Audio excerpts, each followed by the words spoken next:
Welcome back to NBA Cinema.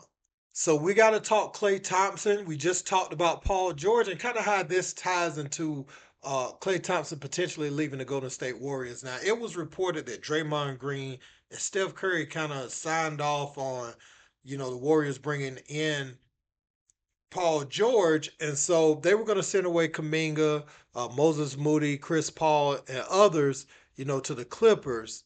And so with that move, they won't gonna have really the money to pay Klay. And what they've offered Klay is low 20 millions annually type contract, because Klay was seeking a maximum deal, but his performance after the multiple injuries don't necessarily match what he think he should get. Klay is looking at it like, okay, during our championship runs, who was guarding Kyrie Irving? Who was guarding all these top guards? Yes, Steph was getting off on offense, but we hit him on some of the less offensive threats.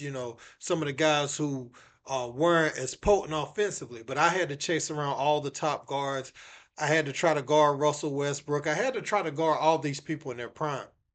And that may have contributed, to some of my injuries because I was also required to do big things on the offensive end. Like, was it game five or game six in OKC where he went crazy, hitting all those threes, for the Warriors to come back from 3-1.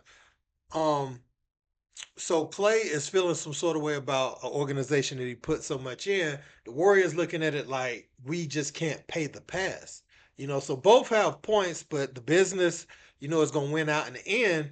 And they're offering more than what the Lakers and Clippers are offering, but they're saying Klay Thompson is willing to take the 13 million mid-level exception, to play in Los Angeles.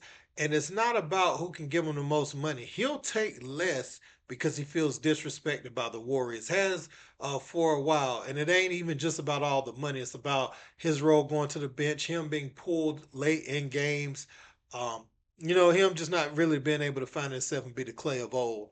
And so we knew this day was coming this off season, but now it's here, and here we are, right? But I think also one of the underlying things that makes Klay feel the way he feels is the fact that they signed off on Paul George coming in, which would essentially push Klay out, because they're going to use Kaminga going forward. A lot of that young talent's going to be playing more.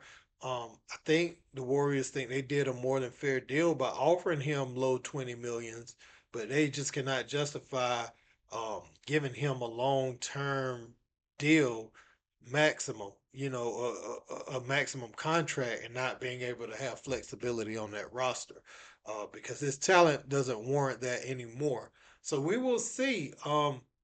I think the Lakers, they just picked up Dalton Connect, but adding Klay Thompson, adding layers of shooting to their team would be monumental for the Lakers. And if you look at like the Clippers, looks like Paul George is going to walk out the door and end up in the Eastern Conference somewhere. So they would need someone who could fill it up as well. But also, what's weird to me about the Paul George situation is that they paid Kawhi, who's always injured, and Paul George be out there giving it all he's got. And they didn't want to give him a maximum deal. So I ain't even saying they should have paid Paul George. I'm just saying you shouldn't have paid Kawhi either if the plan was to let Paul George walk. You know what I'm saying? You should have kind of just started over.